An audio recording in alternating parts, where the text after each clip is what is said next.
बिहार विधानसभा चुनाव से पहले चुनाव आयोग ने स्पेशल इंटेंसिव रिवीजन यानी एसआईआर लाकर विपक्षी दलों के माथे पर बल ला दिया है। सालों तक सत्ता की धुरी में रहे राजद को अपना एमवाय यानी मुस्लिम यादव समीकरण भी इस एसआईआर के सामने फीका नजर आने लगा है। एसआईआर लागू किए जाने से विपक्ष बुरी तरह तिलमिलाई हुई है, जिसके चलते उन्होंने सुप्रीम कोर्ट का दरवाजा खटखटाया है। एसआईआर की वजह से विपक्ष को अपने हिस्से के वोट कटने का खौफ सता रहा है और सत्तासीन एनडीए, जिसमें जेडीयू और बीजेपी के अलावा बिहार की राजनीति में दखल रखने वाले अन्य क्षेत्रीय दल शामिल हैं, चुनाव आयोग के इस फैसले को संवैधानिक करार दे रहे हैं। नमस्कार, मैं हूं भागीरथ साहू। एशियन न्यूज की खास पेशकश में आज बात करेंगे राजनीतिक खौफ की। सुनने में अटपटा जरूर लगेगा कि राजनीतिक खौफ क्या होता है, तो आपको बता दें कि इस राजनीतिक खौफ के मायने क्या है। दरअसल चंद महीनों के इंतजार के बाद बिहार की मौजूदा सरकार भंग हो जाएगी। इससे पहले नई सरकार का गठन किए जाने भारत निर्वाचन आयोग चुनाव की प्रक्रिया पूरा कराएगा। इसकी कवायद शुरू हो चुकी है और भारत निर्वाचन आयोग ने मतदाता सूची बनाने का काम शुरू कर दिया है। लेकिन आयोग ने बिहार में स्पेशल इंटेंसिव रिवीजन यानी एसआईआर लागू कर दिया है और यही राजनीतिक खौफ की वजह है। इस वजह से विपक्ष ने सुप्रीम कोर्ट में एसआईआर को चुनौती दी है, क्योंकि उन्हें खौफ वोट कटौती का है।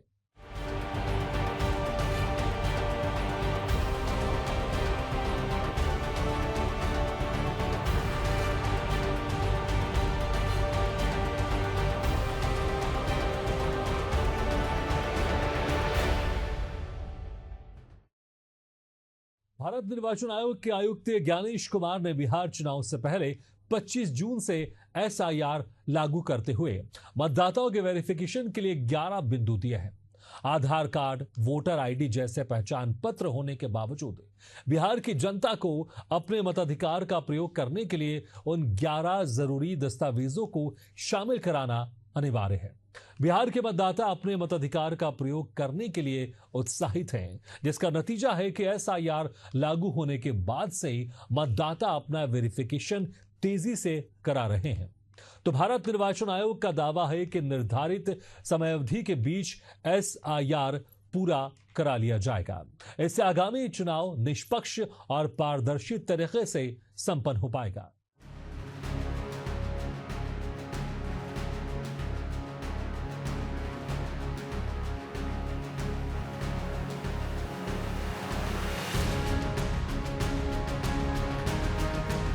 बिहार में विधानसभा चुनाव से पहले राजनीतिक गहमागहमी तेज हो गई है।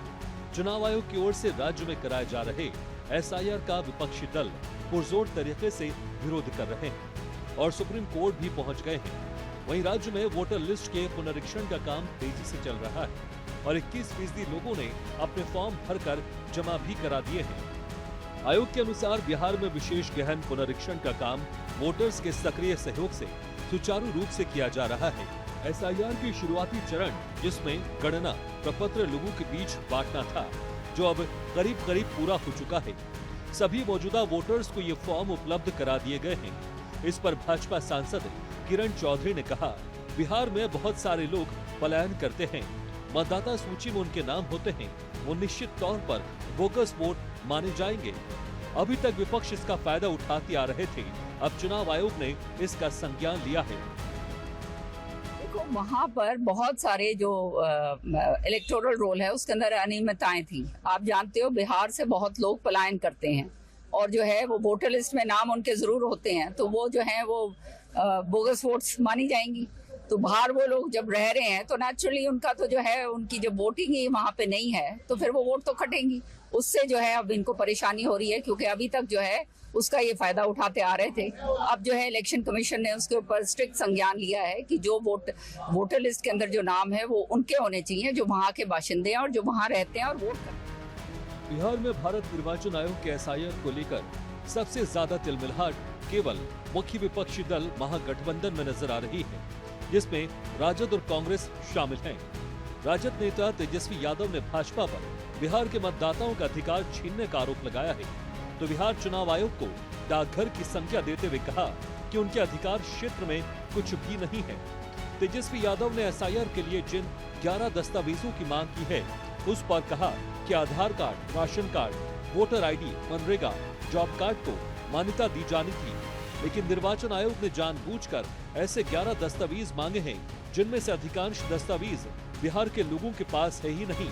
ऐसे में उनका मताधिकार से वंचित होना तय है। परसों हम लोग जो है 5 जुलाई को इलेक्शन कमीशन गए थे, वहां अपनी बात को हम लोगों ने रखा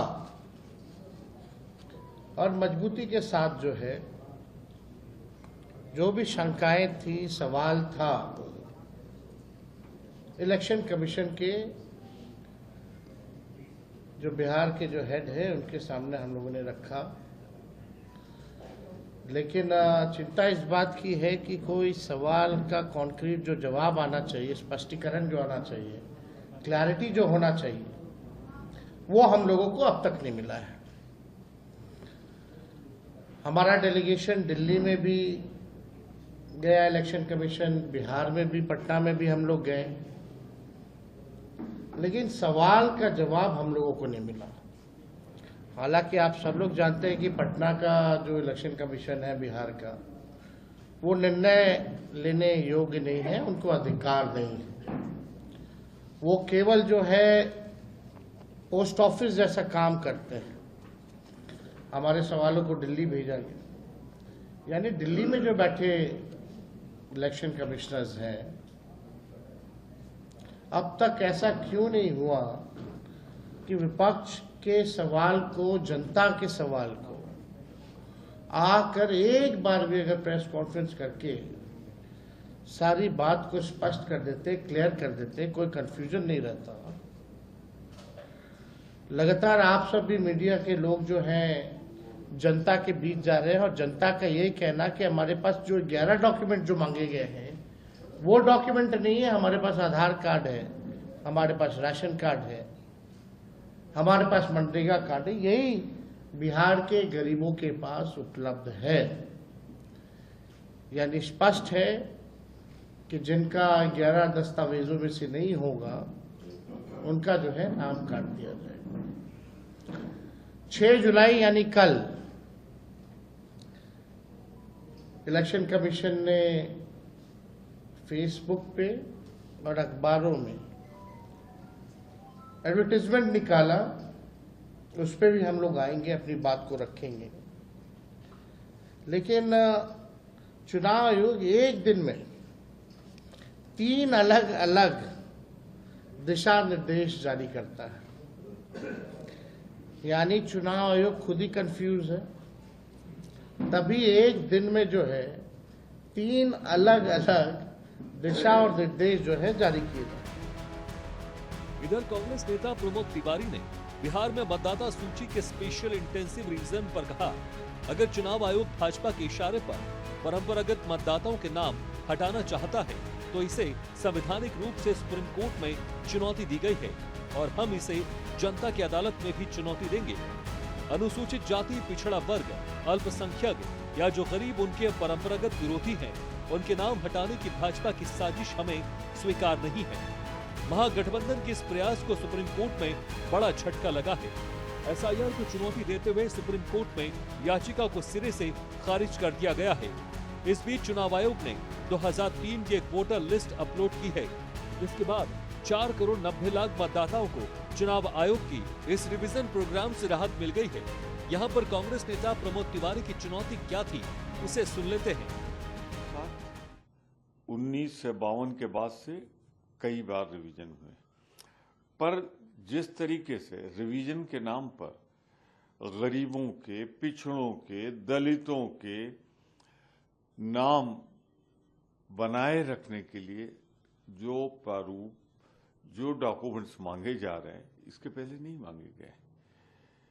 भारतीय जनता पार्टी के इशारे पर अगर इलेक्शन कमीशन चाहता है कि परंपरागत वोटर जो हैं, जो देते रहे हैं, उनके नाम काटे जाएं, तो संवैधानिक रूप से सुप्रीम कोर्ट में भी चुनौती दी गई है और जनता की अदालत में भी हम चुनौती देंगे। इस साजिश को भारतीय जनता पार्टी के कि अनुसूचित जात, पिछड़े वर्ग, अल्पसंख्यक या जो गरीब उनके परंपरागत विरोधी उनके नाम काटे जाएं, तो उसका हम विरोध करते हैं और ये जो नई व्यवस्था है ये हमें स्वीकार्य नहीं। सवाल उठता है कि क्या भारत निर्वाचन आयोग का एसआईआर लागू किया जाना केवल विपक्ष के लिए परेशानी का सबब है? क्या केवल महागठबंधन के मतदाता ही प्रभावित होंगे? क्या केवल एमवाई यानी मुस्लिम यादव समीकरण को नुकसान पहुंचाएगा? ऐसा बिल्कुल भी नहीं है। यदि मतदाता वंचित होते हैं तो पक्ष और विपक्ष दोनों के मतदाता घटेंगे। पर विपक्ष की तिलमिलाहट ये बताती है कि एसआईआर लागू होने से फर्जी मतदान पर अंकुश लग जाएगा। इसे लेकर चुनाव आयोग ने स्पष्ट किया है कि बिहार में 2003 के बाद से मतदाता सूची का फिल्ट्रेशन नहीं हो पाया था, जिसकी वजह से फर्जी मतदान को आश्रय मिल रहा था। पर एसआईआर लागू किए जाने से बिहार को इससे निजात मिलेगी। के अंतर्गत हर चुनाव से पहले मतदाता सूची को अपडेट करना आवश्यक होता है। 2003 को मतदाता सूची का गहन परिशोधन हुआ था। उस समय जिन लोगों का नाम मतदाता सूची में आया था उनकी पात्रता की जांच की गई। संविधान के अनुच्छेद 326 के अंतर्गत जो पात्रताएं निर्धारित हैं, जिनमें से कि पहला है कि आप भारत के नागरिक होने चाहिए, दूसरी पात्रता है कि आप 18 वर्ष की आयु पूर्ण कर चुके हों, और तीसरी पात्रता है कि जिस पोलिंग स्टेशन के आसपास आप रहते हो, वहां के सामान्य निवासी हो, वहां पर आपका वोट बन सकता है। इस तरह का गहन परीक्षण बिहार में 1 जनवरी 2003 के बाद नहीं हुआ। सामान्य परीक्षण होते रहे। चूंकि पिछले कुछ चुनावों के बाद चुनाव आयोग ने निर्णय किया था कि वो राजनीतिक दलों से लगातार समन्वय स्थापित करेगा। इसी क्रम में लगभग हर राजनीतिक पार्टी ने मतदाता सूची को अशुद्ध होने का शिकायत भी की और हर बार कहा कि मतदाता सूची को शुद्ध करना चाहिए। इसलिए इस बार बिहार में 2002 की तरह ही 1 महीने के अंदर जुलाई से अगस्त के बीच में मतगणना फॉर्म बांटे जाएंगे और वापस भी लिए जाएंगे। ये कार्य बहुत सुचारू रूप से चल रहा है। सारी राजनीतिक पार्टियां इसमें सहयोग कर रही हैं। 1 लाख से ज्यादा बूथ लेवल ऑफिसर्स लगे हुए हैं। 1.5 लाख से ज्यादा हर पॉलिटिकल पार्टीज ने अपने बूथ लेवल एजेंट्स को नामित किया है और सभी लोग ईमानदारी से और मेहनत से इस काम को कर रहे हैं। इस बार मतगणना फॉर्म के साथ दस्तावेज बताए गए हैं, लेकिन प्रथम फेज ये है कि हर व्यक्ति अपनी मतगणना का फॉर्म भर के दे और अपने कागजों के साथ दे। अगर किसी के पास मतगणना फॉर्म देते समय कागज नहीं है तो वो उसको कुछ दिन बाद भी दे सकता है। आजकल टेक्नोलॉजी हमारी काफी आगे बढ़ गई है। जहां तक रही बात चुनाव आयोग और उसकी पारदर्शिता की, तो पूरी मतगणना सूची सभी लोगों के सामने पारदर्शी तरीके से बनाई जाएगी। हर पात्र नागरिक उसका हिस्सा होगा और कोई भी इनएलिजिबल आदमी उसका हिस्सा नहीं बन पाएगा। विपक्ष ने बिहार में भारत निर्वाचन आयोग के एसआईआर को सुप्रीम कोर्ट में चुनौती दी थी, जिस पर विपक्षी दल को भरोसा था कि मामले पर सुप्रीम कोर्ट सुनवाई करेगा और एसआईआर पर स्टे लग जाएगा। लेकिन महागठबंधन की सोच के विपरीत सुप्रीम कोर्ट ने एसआईआर के खिलाफ दायर याचिका को तत्काल प्रभाव से खारिज कर दिया है। जिसके बाद अब राजद और कांग्रेस गठबंधन ने 9 जुलाई को बिहार जाम करने का ऐलान किया है। विपक्ष की ये कोशिश भारत निर्वाचन आयोग को अपना फैसला वापस लेने पर मजबूर करने के लिए है, तो दूसरी तरफ मतदाताओं के बीच शक्ति प्रदर्शन कर अपने पक्ष में माहौल बनाने की है। राजनीतिक नजरिए से विपक्ष की कोशिश पर यही कहा जा रहा है।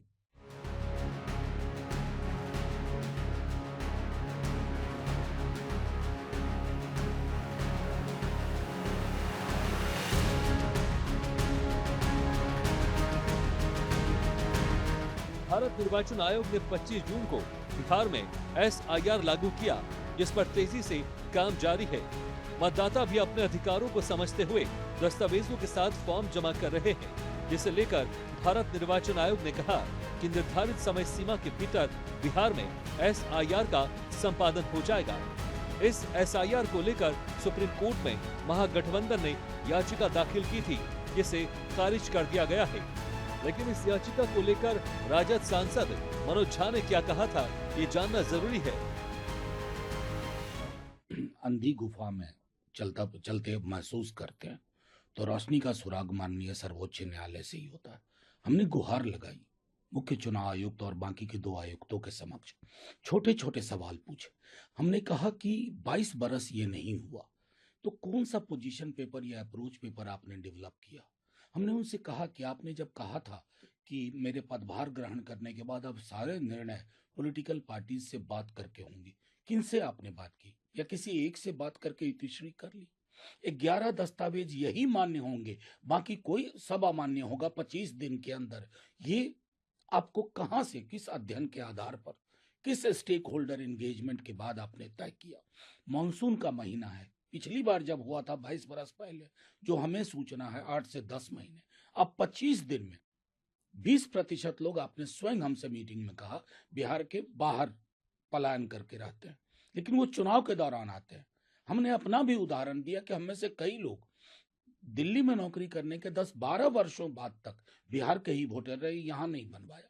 ये हकीकत है हमारे समाज की। निशाने पे कौन है? डॉक्यूमेंट डेफिशिएंट स्टेट है सबसे ज्यादा बिहार। आप ये हकीकत सब लोग जानते हैं, इस पर सरकार के पास आंकड़े उपलब्ध है, बावजूद उसके आप हठधर्मिता त्याग नहीं रहे। तो कल भारत बंद में भी ये एक महत्वपूर्ण मुद्दा है। लेकिन जैसा मैंने पहले कहा कि आर्टिकल 326 और रिप्रेजेंटेशन ऑफ पीपल्स एक्ट में भी ये कहीं नहीं है कि यही दस्तावेज मान्य है। पहले आप कहते थे कोई मतदाता छूटे ना, अब आपने उसमें योग्य, और योग्य का फैसला क्या कौन करेगा? क्योंकि बिहार में कल विज्ञापन आया है चुनाव आयोग का बिहार में पूरे, उससे और कंफ्यूजन पैदा हुआ। ERO फील्ड ऑफिसर्स करेंगे। तो पूरा ये दाखिल करो योजना नहीं रही, ये बेदखल करो योजना है, जिसको हमारे कई साथी कह रहे हैं, पूरा बिहार कह रहा है वोटबंदी है। उस संदर्भ में हमने गुहार लगाई है माननीय सर्वोच्च न्यायालय से कि सबसे मौलिक अधिकार राइट टू वोट पर काले बादल मंडरा रहे हैं, इसे रोक। महागठबंधन में समाजवादी पार्टी भी हिस्सेदार है। बिहार चुनाव में कुछ सीटों पर अखिलेश यादव अपने उम्मीदवार खड़े करने की जुगत में हैं, तो आने वाले उत्तर प्रदेश विधानसभा चुनाव महागठबंधन के बूते चुनावी रण पर उतरने की तैयारी कर रहे हैं, जिसके चलते बिहार में SIR लागू किए जाने पर उन्होंने कहा कि चुनाव आयोग को बीजेपी के इशारे पर काम नहीं करना चाहिए। इस समय जब चुनाव सामने आ गया है तो कौन अपना जन प्रमाण पत्र ढूंढेगा? एक महीने में 8 करोड़ मतदाताओं की नई वोटर लिस्ट बनाना ये कितनी बड़ी चीज है। ये चीज 1 साल पहले क्यों नहीं की गई, 6 महीने पहले क्यों नहीं की गई? बीजेपी के इशारे पर चुनाव आयोग ने ये फैसला किया है। इलेक्शन कमीशन को बीजेपी के इशारे पे काम नहीं करना चाहिए, और जो वहाँ की पॉलिटिकल पार्टीज जो आशंका, जो सोचती हैं कि उनका वोटर के साथ भेदभाव होगा, इस समय जब बाढ़ होगी और अचानक चुनाव सामने आ गया, कौन अपना बर्थ सर्टिफिकेट ढूंढेगा? आप 20-25 दिन के अंदर 8 करोड़ वोटरों को आप नई वोटर लिस्ट बना रहे हैं। आप कल्पना करिए कि 1 महीने के अंदर 8 करोड़ वोटर्स को नई वोटर लिस्ट बनाना कितनी बड़ी एक्सरसाइज है। ये एक्सरसाइज 1 साल पहले क्यों नहीं की गई, 6 महीना पहले क्यों नहीं की गई, आज ही क्यों की जा रही जब चुनाव बिल्कुल सामने है? तो इसमें कहीं ना कहीं सोची समझी रणनीति है। भारतीय जनता पार्टी के इशारे पे इलेक्शन कमीशन ने यह फैसला लिया। चुनाव आयोग के एसआईआर के फैसले के खिलाफ महागठबंधन ने सुप्रीम कोर्ट का दरवाजा खटखटाया था, लेकिन सुप्रीम कोर्ट ने याचिका पर सुनवाई तो दूर, दाखिल तक नहीं होने दिया। सुप्रीम कोर्ट ने पहली फुर्सत में एसआईआर के खिलाफ दायर याचिका को खारिज कर दिया। सुप्रीम कोर्ट के इस फैसले ने महागठबंधन की हवाइयां ही उड़ा दी है। अब चुनावी रण में फर्जी मतदान का मौका नहीं मिल पाएगा, लिहाजा महागठबंधन ने बिहार में चक्का जाम के जरिए शक्ति जुटाने की जुगत लगाई है। तेजस्वी यादव के मुताबिक 9 जुलाई को राजद और कांग्रेस चक्का जाम करने की तैयारी में है। 9 तारीख को देखिए राहुल गांधी जी और हम दोनों मिल करके जो है चक्का जाम हम लोग करेंगे। जिस प्रकार से बिहार के गरीबों का अधिकार मत छीनने का प्रयास किया जा रहा है, पहले ये लोग गरीबों का सरकार में बैठे नीतीश जी, मोदी जी मत का अधिकार छीनेंगे, वोटर लिस्ट से नाम हटवाएंगे, फिर स्वाभाविक रूप से पेंशन भी खत्म हो जाएगा उनका और राशन भी खत्म हो जाएगा। तो उनके अधिकार के लिए हम लोग चक्का जाम करेंगे और साथ ही साथ ट्रेड यूनियन का हम लोग पुरजोर समर्थन भी करेंगे। इस पूरे मामले को लेकर बिहार में सत्ता पक्ष का रवैया सामान्य ही नजर आया है। सत्ता पक्ष आरजेडी के किसी भी नेता ने किसी तरह के सवाल नहीं उठाए हैं, तो भाजपा की तरफ से भी ये कहा गया है कि चुनाव आयोग स्वतंत्र संवैधानिक संस्था है और उसके निर्णयों पर सवालिया निशान लगाना संविधान के प्रदत्त अधिकारों का अपमान है। तो विपक्ष के तिलमिलाहट को लेकर सत्ता पक्ष का कहना है कि चुनाव आयोग का मतदाता पुनरीक्षण कार्यक्रम जो चल रहा है, पहले उसे देखे। सत्ता पक्ष और विपक्ष मिलकर लोगों की समस्याओं का समाधान करेंगे और जरूरत पड़ी तो चुनाव आयोग से भी मिलेंगे। लेकिन जब तक सब ठीक चल रहा है, किसी मतदाता को कोई परेशानी नहीं है, तब तक विरोध करना ठीक नहीं है। अगर किसी मतदाता को कोई परेशानी होगी तो हम सब साथ हैं। प्रधानमंत्री श्री नरेंद्र मोदी जी बिहार के मोतिहारी जिला में आ रहे हैं। प्रधानमंत्री जी का लगातार ये 53वां, जब से वो प्रधानमंत्री बने 53 बार उनका बिहार के भूमि पर आने का ये कार्यक्रम बना है। और जब भी प्रधानमंत्री जी आते हैं तो कुछ न कुछ सौगात लेकर आते हैं। प्रधानमंत्री जी का आना जो है बिहार के लिए बहुत ही अच्छा है, विकसित बिहार के लिए अच्छा है और बिहार के लिए वो पैकेज भी लेकर आएंगे। देखिए है क्या बताता हूँ, चुनाव आयोग का जो ये कार्यक्रम मतदाता पुनरीक्षण का चल रहा है, आप पहले देखें। मैं विपक्ष के लोगों से भी अनुरोध करूंगा, हम लोग खुद भी देख रहे हैं जनता की क्या समस्या है, उससे हम लोग सब मिलके, पक्ष विपक्ष सब लोग मिल करके जनता की समस्या को दूर करेंगे और जरूरत पड़ेगा तो सब साथ चुनाव आयोग से भी मिलेंगे। लेकिन जब तक सब कुछ अच्छा चल रहा है, किसी भी मतदाता को कोई दिक्कत नहीं हो रहा है, तब तक विरोध करना उचित नहीं है। अगर लगेगा कि नहीं कोई भी मतदाता को दिक्कत हो रहा है तो हम लोग सब साथ हैं, लेकिन मतदाता को जब दिक्कत नहीं हो रहा है तो इस तरह का बंद का आह्वान या विरोध करना हमें लगता है कि उचित नहीं है। बिहार चुनावी रण के लिए तैयार हो रहा है। चुनाव आयोग फर्जी मतदान रोकने के लिए जहां अपनी कसरत कर रहा है, तो विपक्ष में तिलमिलाहट नजर आ रही है, जबकि सत्ता पक्ष मामले को लेकर सामान्य बर्ताव कर रहा है। बात सुप्रीम कोर्ट तक पहुंच गई, लेकिन विपक्ष को यहां करारा झटका लगा है। अब विपक्ष आंदोलन का रास्ता अख्तियार कर अपनी ताकत का एहसास कराने की कोशिश कर रहा है। जबकि मतदाताओं की बात की जाए तो वो चुनाव आयोग के निर्देशों के तहत दस्तावेजों का परीक्षण भी करा रहे हैं और मतदाता सूची में निर्माण में सकारात्मक भूमिका का भी निर्वाह कर रहे हैं। सीधे तौर पर कहा जा सकता है कि एसआईआर की वजह से कोई परेशान है तो केवल विपक्ष है। हमारी खास पेशकश में फिलहाल इतना ही। खबरों के लिए बने रहिए एशिया न्यूज के साथ।